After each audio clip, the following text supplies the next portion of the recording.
এবারের আইপিএল ইতিহাসের সবচেয়ে দামি বিদেশি খেলোয়াড় ক্যামেরন গ্রিন। 24 বছর বয়সী ক্যামেরন গ্রিন অস্ট্রেলিয়ার ক্রিকেটের এই সময়ের সবচেয়ে প্রতিভাবান খেলোয়াড়ের একজন।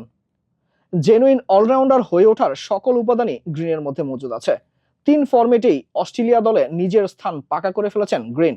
আইপিএলে আবারও রেকর্ড গড়ল কলকাতা নাইট রাইডার্স।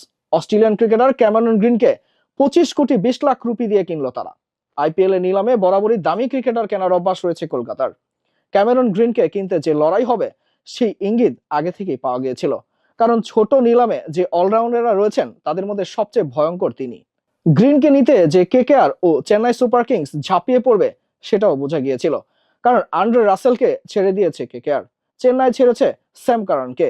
তাই দুদলেরই পেস অলরাউন্ডার প্রয়োজন ছিল। নিলামে দেখা গেল গ্রিনের নাম বলার পর সবার আগে হাত তুলেছে মুম্বাই ইন্ডিয়ান্স।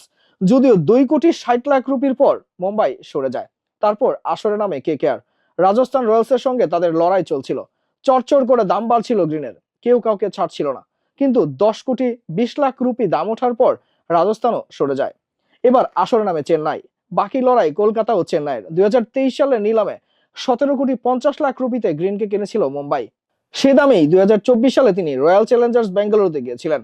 সেই অর্থ এবার ছাপিয়ে যায়। 20 কোটি পেরিয়ে যাওয়ার পর বোঝা যাচ্ছিল বড় অঙ্ক পেতে চলেছেন গ্রিন।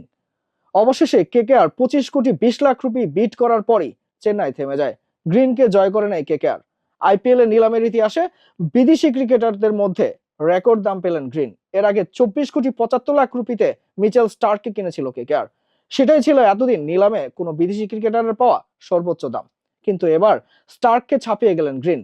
নিজেদের রেকর্ড নিজেরাই ভাঙলো কেকেআর।